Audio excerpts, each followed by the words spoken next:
और कई किसानों से, कई किसान नेताओं से भी पूछा कि सरकार आपकी मांगों को उसमें जगह, कानून में जगह देने के लिए तैयार है, आपके सारे संशयों को दूर करने के लिए तैयार है। उनका कहना यह है कि अगर सरकार गंभीर है इस समस्या का समाधान निकालने के लिए तो पहले इन तीनों कानूनों को स्थगित करें और फिर हम बात करेंगे। उनका कहना है कि बात करने के लिए भी पहले यह जरूरी है कि कानूनों पर रोक लगे। देखिए, हमें संसदीय लोकतंत्र में किसी भी संस्था की अवमानना या उसका अपमान नहीं करना चाहिए। अगर संसद ने कानून बनाए थे और कानून बना करके सभी राजनीतिक दलों ने देखे, कानून इससे पहले, चाहे आप किसी भी कानून को देखेंगे, जब संसद कोई कानून बनाता है उससे पहले उस विभाग से संबंधित स्टैंडिंग कमेटी में उस पर व्यापक चर्चा होती है। उससे पहले विभाग में चर्चा होती है, यानी विभाग चर्चा करता है, सभी स्टेक होल्डर्स के साथ चर्चा होती है, फिर स्टैंडिंग कमेटी उसमें यानी स्टैंडिंग कमेटी एक मिनी संसद होती है, सभी दलों के प्रतिनिधित्व उसके साथ होता है, उसमें व्यापक चर्चा होती है और फिर उसके बाद ही वह संसद में एक कानून पास होने के लिए आता है। संसद ने पास किए हैं। ये लोग बताएं तो कि आखिर कमी कहां पर है, ये तो समाधान होगा ना। इस आधार पर कोई नहीं कह सकता कि नहीं साहब पहले आप इस चीज को बंद करिए, हम तब तक कोई नहीं करेंगे। मुझे लगता है कि आवागमन को बाधित करना है, आम जन को पूरी तरह परेशान करना है, ये लोकतांत्रिक नहीं माना जा सकता है। और किसानों के हितों के बारे में तो हर व्यक्ति बोल रहा है। किसानों, प्रधानमंत्री जी बार बार अपील कर चुके हैं, बार बार आश्वासन प्रधानमंत्री जी दे चुके हैं, उससे पहले कृषि मंत्री जी आश्वासन दे चुके हैं, गृह मंत्री जी आश्वासन दे चुके हैं और पूरी भारत सरकार पूरी तरह इस बात को कहती है, राज्य सरकारें कह रही कि किसानों के हितों को हर प्रकार से संरक्षण दिया जाएगा, कहीं कोई कंफ्यूजन नहीं होना चाहिए किसी को भी। लेकिन उस सब के बावजूद भी इसमें जिस प्रकार की भड़काने की कार्रवाई की जा रही है, जिस प्रकार के लोगों को, जिस प्रकार के आह्वान हो रहे हैं, जिस प्रकार के मैसेजेस जा रहे हैं जी, ये अच्छा नहीं है। और मुझे लगता है हमें लोकतंत्र की ताकत का इस्तेमाल जनहित में करना चाहिए, देश हित में इस ताकत का इस्तेमाल करना चाहिए। इसके लिए अनावश्यक रूप से हम लोग माहौल खराब करने में इसका इस्तेमाल न करें। और मेरी तो विनम्र अपील होगी अपने सभी किसान नेताओं से भी कि देश का ज्यादातर किसान इन कानूनों का समर्थन कर रहा है, लेकिन अगर कहीं किसी को कोई कंफ्यूजन है, भारत सरकार बातचीत करने को तैयार है, वे लिख के दें, भारत सरकार उनके साथ बैठने को तैयार है, हर प्रकार से समस्या का समाधान चाहती है। और बहुत अच्छी चीज होगी अगर इस समाधान का रास्ता निकल सके और सभी पक्ष इसमें संतुष्ट हो सके। योगी जी, समाधान का रास्ता निकलेगा उससे पहले यह समझना जरूरी है कि इसको आप लोग, आपसे मेरा तात्पर्य है राज्य सरकार या केंद्र की सरकार, इसे किसानों का आंदोलन मानती भी है या नहीं है। मानती है तो कितना बड़ा वर्ग है किसानों का जो कि आंदोलन कर रहा है, या जैसे आज आपकी पार्टी के राष्ट्रीय प्रवक्ता ने कहा कि इसको लेफ्ट ने हाईजैक कर लिया है।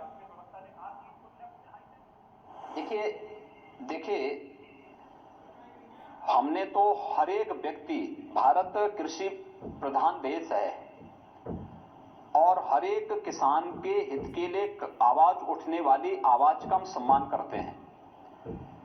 लेकिन आवाज उठाने वाले लोगों को भी इस बात को चाहिए कि हमारी जो आवाज है इसमें किसानों का हित और खेती किसानी का हित कितना जुड़ा हुआ है। लोकतांत्रिक व्यवस्था में हम लोग रहते हैं, हम लोग इस बात को हमेशा ध्यान रखें कि जनता की आवाज क्या है और जनता क्या चाहती है। कृषि कानून का व्यापक समर्थन पब्लिक ने किया। जगह जगह से प्रगतिशील किसान और किसान संगठन इस कानून के पक्ष में वक्तव्य दे रहे हैं, रैली कर रहे हैं। कृषि क्षेत्र के विशेषज्ञ लगातार इन तीनों कानून के समर्थन में बोल रहे हैं। इस सब के बावजूद बातचीत के रास्ते केंद्र सरकार ने बंद नहीं किए हैं। प्रधानमंत्री जी अपील कर रहे हैं, कृषि मंत्री जी बातचीत के लिए हमेशा तैयार हैं। मुझे लगता है लोकतंत्र में संवाद के महत्व को किसान बंधुओं को और किसान नेताओं को, किसान प्रतिनिधियों को, सबको समझना होगा। और मुझे लगता है कि संवाद से ही समस्या का समाधान होगा। और भारत सरकार इस पर कहती है कि किसान का हित हमारे लिए सर्वोपरि है। तो इस सब के बावजूद बाकी कौन सा आश्वासन चाहिए? योगी जी, किसान नेताओं का जवाब आ चुका है केंद्र सरकार की बातचीत की ताजा पेशकश पर। उन्होंने कहा है कि सरकार अच्छा माहौल बनाए तो बात करेंगे, कोई ठोस प्रस्ताव लिखित तौर पर सरकार दे। और जो चिट्ठी कृषि मंत्री ने ओपन लेटर एक जारी किया था, उसके बारे में इन्होंने कहा है कि किसानों को बदनाम करने के लिए किया था। सरकार चालाकी के साथ बात कर रही है। उनका जवाब सुनकर क्या ऐसा लगता है कि कहीं ये ट्रस्ट डेफिसिट है, भरोसे की कमी है सरकार और उनके बीच में? देखिए, सरकार ने जो कदम उठाए हैं, सरकार ने जो कानून बनाए हैं, मैंने पहले भी कहा ना कि संसद में कोई कानून एकाएक नहीं बन जाता है। विभाग में चर्चा होती है, सभी स्टेक होल्डर से चर्चा होती है, संसद की अस्थायी समिति इसके बारे में व्यापक चर्चा करती है, तब फिर संसद में वह कानून बनता है, संसद में भी चर्चा होती है, तब कानून बनता है। एक पक्ष ये संसदीय लोकतंत्र का है। स्टेक होल्डर में किसान संगठन भी हैं। ये सभी राजनीतिक दलों के लोग जो आज इस आंदोलन को भड़काने का काम कर रहे हैं और किसानों की आड़ में अव्यवस्था और अराजकता का माहौल पैदा करना चाहते हैं, इन सबको मालूम होगा कि स्टैंडिंग कमेटी में इनके वक्तव्य क्या हैं। 2010 में यूपीए सरकार के समय के कृषि मंत्री के पत्र राज्यों को किस बात के लिए गए हैं? 2014 में जब दिल्ली में कांग्रेस की सरकार चुनाव हार गई थी, उसके बाद के कांग्रेस के वरिष्ठ नेता से राहुल गांधी जी का वक्तव्य क्या आया था?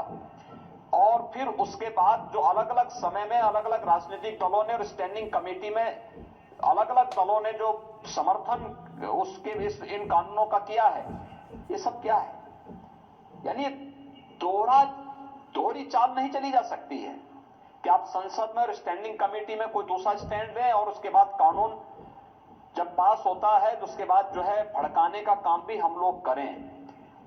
जब देश विकास के पथ पर तेजी के साथ आगे बढ़ रहा हो, तब हम अव्यवस्था और अराजकता पैदा करने का प्रयास करें, तो ये मुझे लगता है देश के हितों के साथ सीधे सीधे खिलवाड़ है। ये चीजें ठीक नहीं। और मुझे लगता है कि कुछ राजनीतिक दलों का और खासतौर पर विपक्षी दलों के कुछ लोगों का जो गैर जिम्मेदाराना रवैया है जी, इसने आग में घी का काम किया है। दूसरा ये है कि सरकार ने जो कानून बनाए हैं वो सबके सामने है। ऐसा कि नहीं कि छुप के कानून बनाए हों, इस पे चर्चा हुई है, पब्लिक डोमेन में है, उन कानून को कोई भी पढ़ सकता है। और कृषि मंत्री जी ने अपने पत्र में भी उन 3 कानूनों के बारे में साफ लिखा है कि भाई क्या कानून में है और सरकार क्या चाहती है। कहीं भी किसान के हितों के प्रतिकूल कुछ भी नहीं। उस सब के बावजूद खेती करने वाले किसानों के मन में कोई शंका है, सरकार उस पर बातचीत करना चाहती है और सरकार को लगता है कि नहीं, किसान ठीक बोल रहे हैं, सरकार उसमें हर प्रकार का सहयोग करने को तैयार है, संशोधन करने को तैयार है। हम बातचीत के रास्ते क्यों बंद कर रहे हैं? किसान प्रतिनिधियों को चाहिए कि बातचीत करें। वो जिन लोगों को खेती किसानी के बारे में जानकारी नहीं, दुर्भाग्य से बहुत सारे चेहरे इस आंदोलन में वक्तव्य देते हुए दिखाई दे रहे हैं। जो लोग कभी भी खेती किसानी के बारे में कुछ नहीं जानते, वे लोग लगातार इस प्रकार के वक्तव्य जो जारी कर रहे हैं और माहौल खराब करने का प्रयास कर रहे हैं। इस किसान आंदोलन की आड़ में अपनी रोटी सेकने का प्रयास कर रहे हैं। ये चीजें ठीक नहीं है। ये राजनीतिक रोटियां सेकना देश के हित की कीमत पर, किसान के हितों की कीमत पर, ये बहुत ही खतरनाक खेल है देश के खिलाफ और मुझे लगता है इसको नहीं स्वीकार किया जाना चाहिए। योगी जी, मेरे एक